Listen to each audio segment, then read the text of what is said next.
Hello and welcome to Kitchen Counter Crafts. If you like this video, would you please like, comment, share, and subscribe? Well, I finally broke down, and for somebody who loves to shop at thrift stores and doesn't believe in buying things unless they're on sale and all of those things, so basically I consider myself fairly practical. I've gone and done it. I bought a Mont Blanc. And I'm going to just be fully transparent. I actually bought this a few months ago, just was not able to do a video on it yet. And so I've been writing with this for several months, almost coming up on a year. And there's several reasons for it. And the first one, so I'm just going to just tell you a story. If you want to fast forward through this, you can. I, again, just want to be very practical, and I just didn't see any sense in spending several hundred of dollars for a pen that is really kind of a luxury brand, and it's in name only. It's, super fashionable, those kinds of things. And then I was at the Dallas Pen Show, and Michael Bloom and Sid just had these incredible looking used Mont Blancs. And I know, here's another thing too, the counterfeit market on Mont Blancs is ridiculous. So not knowing what I would end up with, I was scared of, getting ripped off, all of those things. So since these people were at the Dallas Pen Show, I just thought, what's the harm? We'll just swing by and take a look. And actually it was for my husband. He was very much interested in that, being the luxury brand guy. And of course, practical me was not going to buy it, and not going to fall for that. So what happened? I ended up with a pen, and this is the Meisterstuck 146. It's also called the Grande, and having now written with it for several months, I love it. I absolutely love this pen. And so now let me just go through this. So Michael Bloom was at the Dallas Pen Show. His assistant Sid took the entire pen apart in front of my eyes, cleaned it all up, replaced what needed to be replaced, and I literally got a brand new pen. It is used, so there are scratches if you go up close. Like there's lots of scratches on the clip. There's scratches on it's called precious resin, which is kind of an interesting thing. I don't know if you all know this, but you can't tell if it's just like in, broad daylight. You can't tell. It looks black, but it's actually a wine red color. And so if you shine a light through and then like shine it this way and then take a look over here, it'll have a red dot. So this, and do that through the cap, because it goes through and then you can see. So this Mont Blanc again, fully restored, clean, new everything. It is from the 1980s, and I'll tell you a few reasons as to why.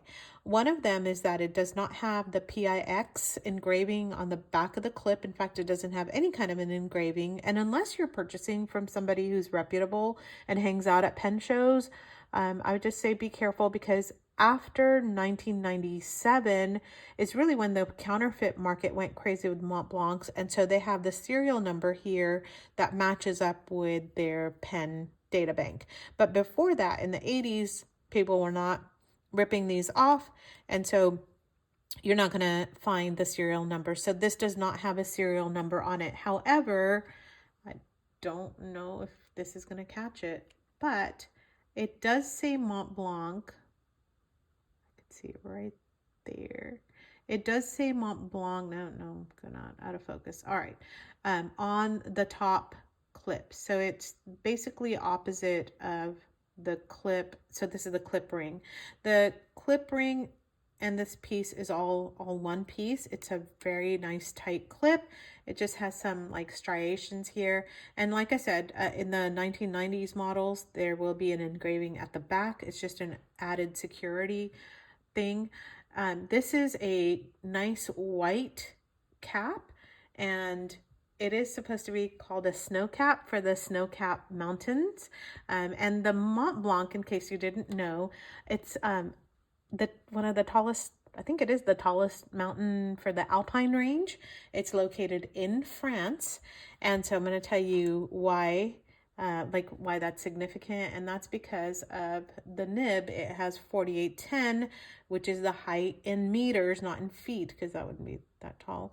It's like 52,000, I think. No, 15,000, not 52,000 feet. It's almost 16,000 feet tall. So I'm getting ahead of myself. All right, so we're just talking about the the outside piece. Beautiful cigar shape. And on this cap here, the ring, the cigar ring, basically is what I call it. It says, if I can see it, it says Mont Blanc. And then it actually has the 146. Golly tamale. Sorry about that.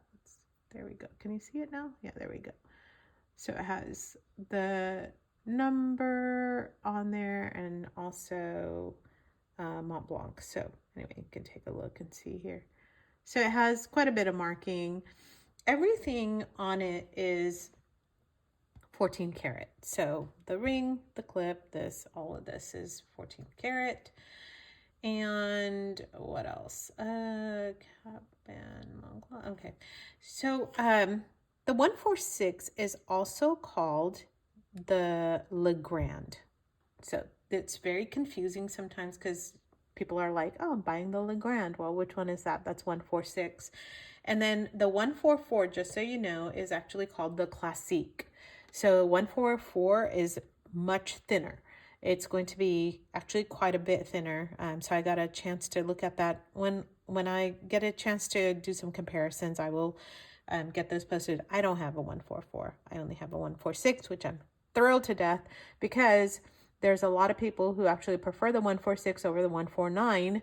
But people, of course, the 149 is also desirable because it's larger than this one.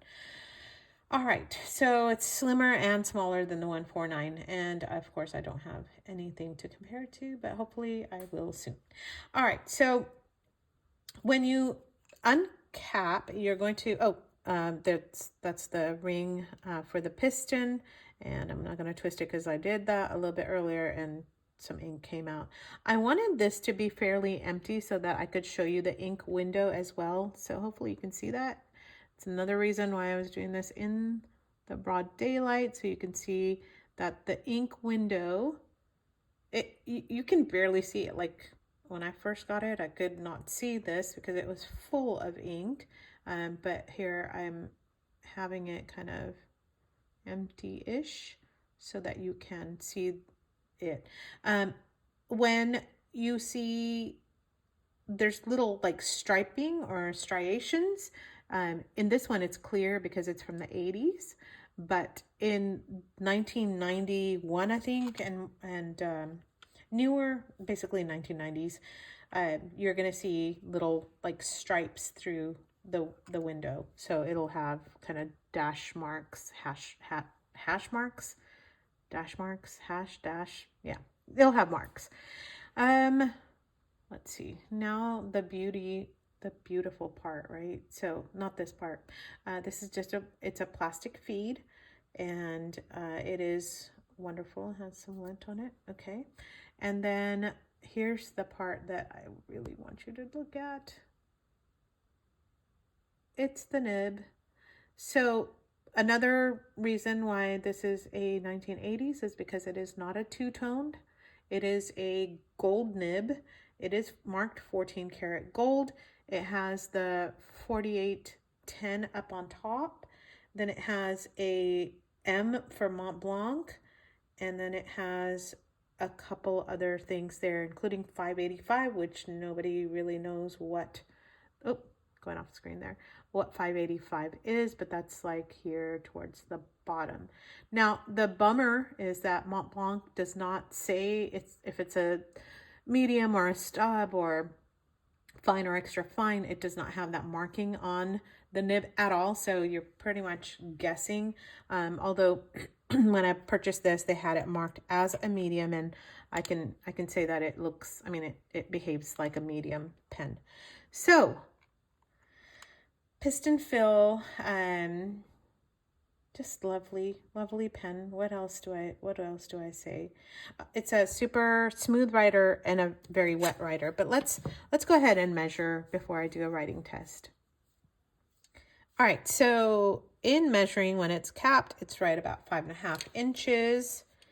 And then this is a Platinum 3776, which has kind of the similar, you know, cigar band there, a cap band and a bottom band. So you can see that this is fairly comparable.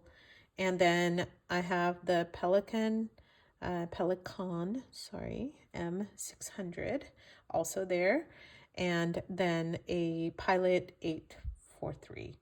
And so there's the basically the competition. Oh golly, seriously, I can't look at the camera and do this at the same time. So out of all these, I think the Pilot is probably no, Platinum is fairly close, just maybe a tiny bit off. Let me move these around. So the Pelican looks fairly comparable, and then this one is going to be just a tad bit bigger, longer. There we go. Now you can see. Okay, now let's uncap it. So you can see that it's right at 5. We'll go backwards this time. This is still bigger. But the nibs are also fairly comparable here, right? This is the Platinum.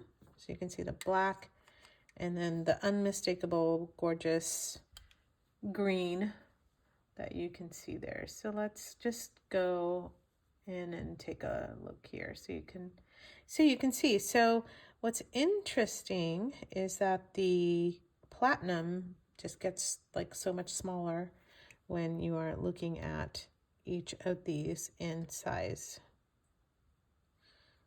So when I did the M600 video, I was talking about how Montblanc and Pelican actually worked together quite a bit. And so Montblanc actually made Pelican's nibs while Pelican made ink for Montblanc. Don't know if you knew that. And so it was a true partnership that they had.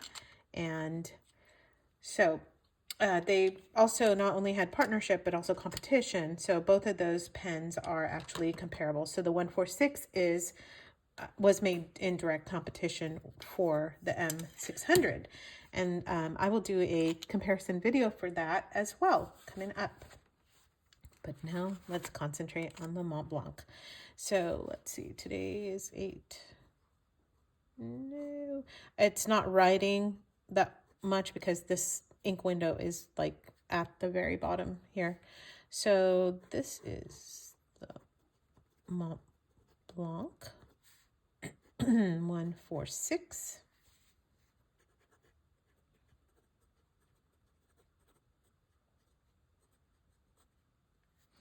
Meisterstuck. By the way, Meisterstuck means masterpiece, and I agree, it is.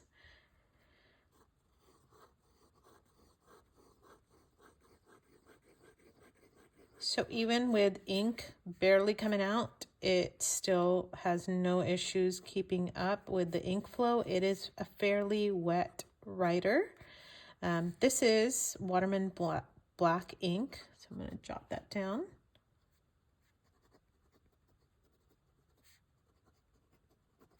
And I can fill this up too if we start running out. Like I said, it's at the bare drops over here.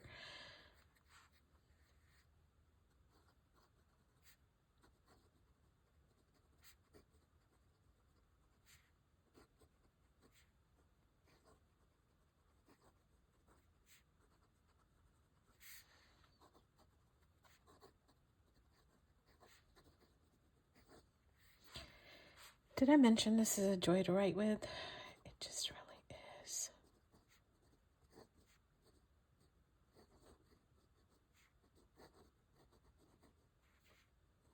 Okay, I'm running out. Let me go refill this. Be right back.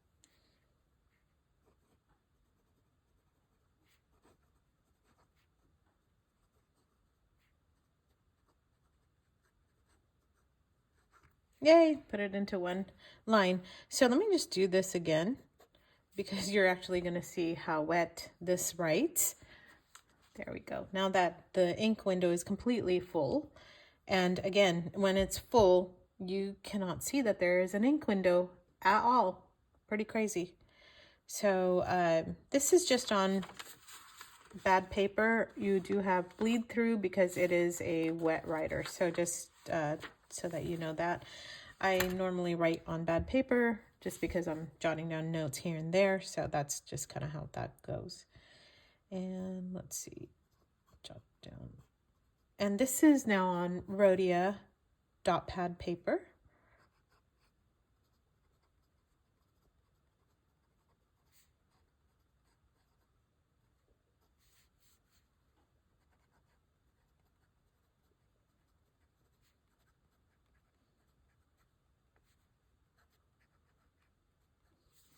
Medium nib. Just zoom out a tad bit so you can see all of it. I don't know if you're able to see. Tiny little feedback. I don't know if you're able to see how wet this thing writes. Not so bad that I'm waiting forever for it to dry, but it's definitely a medium, and I'm so glad. I didn't write down what ink it was. Okay, so let me just talk about this real quick. This is a pen from the 1980s, and that means it's, over 40 years old. So this actually is a vintage pen. It, I believe, has just some internal parts that might be not as that you need to take care of, some delicate internal parts. And so one of the things that is recommended is that you go with a very stable ink. So Waterman, try not to put any lubricated inks in there. So Parker, Waterman, Schaefer, those are the standard ones. That way, even if it dries in here, which of course is not recommended, but that happens to me sometimes because I get kind of distracted. These are super great, stable, easy to clean out inks, and I have pretty much kept it inked with Waterman the whole entire time since I bought it. So there's my little spiel on what kind of an ink to put in this pen.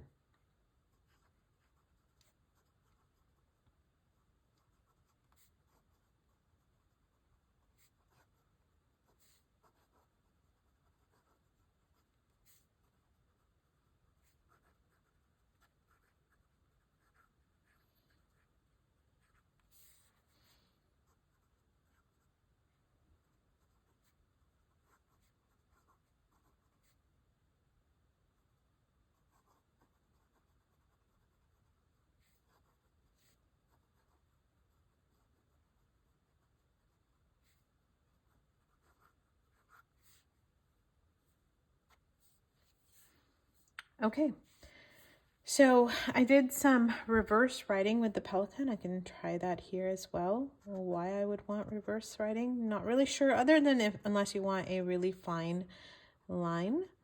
This one's just okay. I think the Pelican did much better with that. You get a super fine line with this one. So it keeps up and is able to do it, but look at how kind of blah that looks.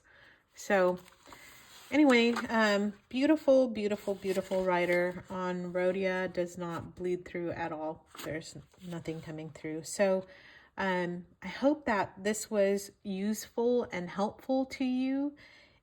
If you're like me and you're thinking, I'd rather just grab a $20 pen instead of a $200 pen, or a $30 pen instead of a $300 pen, then I just want you to reconsider this.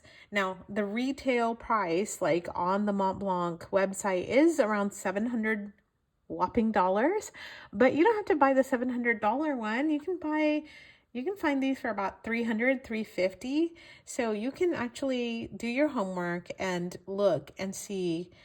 I'm going to advise you, though, because of the counterfeit market out there, please buy some buy this from a reputable dealer so that you are able to get the correct thing and get what you paid for. And also, like online, people will purchase just the empty box. And so just because it has the box and the papers doesn't mean anything. The reputable dealer is going to be able to take this inside out and repair it, just like Michael Bloom and Sid did for me. And so anyway, if you're not able to find that, I know that there's lots of reputable places that you can purchase, even if you're paying like 30 bucks more. I'm just going to tell you, go with the peace of mind and get something that is genuine that you can pass on to your kids or somebody you love, or just, you know, even a friend, somebody. But these are beautiful instruments. And just a final thought on that. Yes, you can drive any kind of a car. You know, you could just grab a Ford or a used whatever, you know, vehicle for $2,000. It does the job of getting you to and from work and things like that. But when you're driving in a luxury vehicle, the feel is just different. And that's kind of what I wanted to end with, to say this is a luxury pen. The feel is different. It does write differently. It's just a joy and a dream to write with. It's super smooth right off the bat, just as you would expect. And I will tell you, it rivals some of the other pens that I have at the $300 mark, because that's pretty much around what I paid for it. So it was under 400, let's put it that way. And it's just beautiful. And I never thought I would have a Grail pen. So if you have thought about Montblancs, or if you're interested, or just have some comments or concerns or whatever I can help you with, would you just jot those down and leave me a comment? I would really appreciate that. And if you like this video, would you please give it a thumbs up? I would appreciate that as well. Looking forward to hearing your comments soon. Bye.